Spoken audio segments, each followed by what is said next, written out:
রাধে রাধে বন্ধুরা, গোবিন্দের কৃপায় সকলে কুশলেই আছেন। এই যে আমার স্নান পুজো হয়ে গেল, আর প্রতিদিনের মতো আমার গোপুসোনাকে দর্শন করুন। আর আজকে তো আপনার রবিবার, আজকে ঘুম থেকে উঠতেও দেরি, স্কুল নেই। আর তো সেজন্য চা খেয়ে একদম স্নান করে ঠাকুর ঘর ঢুকে গেলাম, কারণ ঠাকুর ঘরটা আগে করে নিলে আপনার সব কাজ হয়ে যাবে। আর এদিকে রিমুসোনা তো পড়তে গেছে, দুধ বিস্কুট খেয়েই গেছে, ওর বাবার সাথেই গেছে আর কি। ওর বাবা ওকে ছেড়ে দিয়ে বাজারে গেছিলো, এই যে বাজার নিয়ে এসছে, সারা সপ্তাহের বাজার। এখন এই যে বাস্কেটে গুছিয়ে রাখবো। আর কত মাছ নিয়ে এসছে দেখুন। দিয়ে মাকে আগে খেতে দিয়ে দিলাম, তুমি আগে খেয়ে নাও, আমার খেতে বসতে একটু দেরি হবে। এদিকে সুজাতাও এসে গেছে, সুজাতা এই যে ঘর সব মুছা হয়ে গেল। এই মেয়েটা আমার অনেক দিন ধরেই করছে, তো এর কাজগুলো খুব একটা খারাপ না, আপনার ভালোই। দেখুন ভালোই ঘর দুয়ার মুছেছে, পরিষ্কার করে ঝাড় দিয়েছে। দিয়ে এরপর ভাত ডাল বসিয়ে আমি এই যে খেতে বসে গেলাম আপনার। আর গ্রামে গেছিলো আপনার মুড়ি আনতে, তো ওখানে আপনার চপ কিনতে পাওয়া যায়, চপগুলো নিরামিষ। এই চপটা আপনার মাও খেতে পায়, মাকেও দিয়েছিলাম। এখানে আমাদের এই খড়গপুরের দোকানগুলো চপগুলো সব পেঁয়াজ রসুন দেওয়া, ওই জন্য মা খায় না। আর চিকেন ঠেকানো থাকে, মানে চিকেন পকোড়া আর এইসব করে তো। আর এখানে কিন্তু ওই সকল কিছু না, একদম নিরামিষ। ওই জন্য গ্রাম থেকে আনলেই আপনার মা খেতে পায়। এই যে আমি এখন তাড়াহুড়ো করেই খাচ্ছি আপনার, কারণ রান্না করতে দেরি হয়ে যাবে না তো। আর এত সবজি সব আবার গুছিয়ে রাখতে হবে। সারা সপ্তাহের বাজার দেখুন, বাঁধাকপি নিয়ে আসছে দেখুন দুটো। সারা সপ্তাহ আসলে আর যাওয়ার সময় পায় না তো, ডিউটি থাকে আপনার। আর আদা দেখুন কত লাগে, আদা এগুলো চায় খাওয়া হয় বেশি, তরকারিতে দেওয়া হয়। আর এই যে টমেটো আর ফুলকপিও নিয়ে এসছে দেখুন দুটো।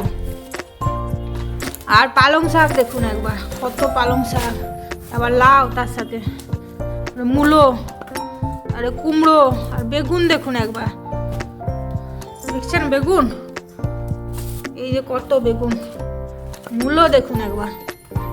আর এই যে সিম, এই পেঁয়াজ শাক, আর কাঁচা লঙ্কা যে কত লাগে তার কোনো ঠিক নেই। এই যে কাঁচা লঙ্কা, এই গাজর, আর এই ক্যাপসিকাম। আগের বার ধনে পাতাগুলো তো সব নষ্ট হয়ে গেছিলো, ওই জন্য একটু কম করে ধনে পাতা নিয়ে আসছে। দেখছেন এগুলি সব এখন এই বাস্কেটের মধ্যে সব গুছিয়ে রাখবো আর কি, পুরো বাস্কেট ভরে যাবে আপনার। এই টমেটোটা তো প্লাস্টিকেই আছে আপনার। আর এই দেখুন আগের সপ্তাহের পেঁয়াজ রসুন তো বেশি খরচা হয় না, এগুলো ছোটো আলু দম করার জন্য নিয়ে আসছে।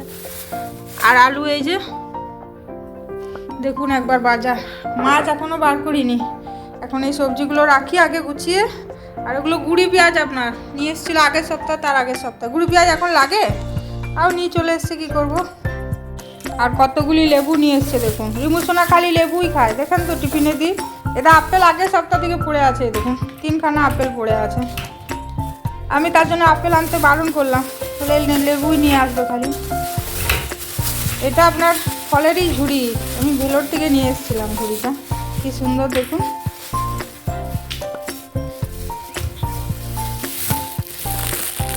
এই যে ডালটা আপনার ছক দিচ্ছি, ডালটা সেদ্ধ হয়ে গেছে, আর ভাতটা এখনও হয়নি। এদিকে মাকে বললাম যে তুমি সবজিগুলো আগে কেটে নাও আর কি। আমি তো নিচে বসতে পারি না জানেন তো, আপনাদেরকে বলেইছি। তো মা এখন আছে বলে তাই কেটে দিচ্ছে, না তো মা বাড়ি চলে গেলে যে কী হবে কী জানি, ছুরি দিয়ে কাটতে হবে তখন। আর এদিকে কত মাছ নিয়ে এসছে দেখুন, খাবার তো লোক মাত্র 3জন, তা আমার তো কিছুই সেরকম সহ্য হয় না। 2 পিস 3 পিস মাছ খেলে আমার আবার গ্যাস হয়ে যায়। আর রিমুসোনা তো এই রুই মাছগুলিই খাবে, এই চিংড়ি মাছ বলুন, বাটা মাছ বলুন, এগুলি তো খাবেই না। আর আজকে তো অনেকটাই দেরি হয়ে গেছে, আপনাদের তো বললাম, সেজন্য একটা তরকারিই করছি, আর 2টো তরকারি করার সময় হলো না। আর রান্নাটা আমি ভালো করে দেখাতে পারছি না, কারণ আমার স্ট্যান্ডটা কিনেছি আপনার, কিন্তু ওটা ঠিক করা হয়নি, মানে লাগাতে পারছি না ঠিক করে। তো স্ট্যান্ডটা ঠিক করে নিয়ে আসি দোকান থেকে, তারপরে আমি মানে ভালো করে মানে রান্নাটা ফোকাস করতে পারবো আর কি, মানে কেমন করে করছি। এ তো শুধুমাত্র বসানো নামানো এইগুলোই দেখাচ্ছি আপনাদের। তা আমাকে আমার ভাগনার বউ বলছিল যে মামি তুমি রান্নাটা একটু ভালো করে ফোকাস করো। ও বলছিল যে স্ট্যান্ড দিয়ে ভালো করে দেখাও, তুমি কেমন মানে কী মশলা দিচ্ছ, কেমন করে কষাচ্ছ, সব কিছু দেখাও আর কি। তো দেখি আমি ওটা করবো ভাবছি। এইদিকে নিরামিষ সবজিগুলো সব টেবিলে নিয়ে আসলাম, দিয়ে আপনার মাছটা বসালাম আর কি। মাছটা তো নাহলে আবার ঠেকাঠেকি হয়ে যাবে। আর তারপরে এই যে রিমুসোনাকে খেতে দিয়ে দিচ্ছি। ওর বাবার এখনও হয়নি স্নান, নিচেটা আপনার পরিষ্কার করতে গেছে। রবিবার ছুটির দিন না, অনেক কিছু কাজ থাকে আপনার। এই যে বেগুন ভাজা আর পোস্ত ভাজা মায়ের জন্যই করেছি আপনার। আর এই যে পেঁপে দিয়ে ডাল আর গাজর ক্যাপসিকাম দিয়ে যে ফুলকপি, আর মাছেও আপনার ক্যাপসিকাম দিয়েছি। ক্যাপসিকাম এনেছে অনেক, মাছের কারিই করেছি এই যে, আর চাটনি। তো আজ চিকেন টিকেন করলাম না আপনার।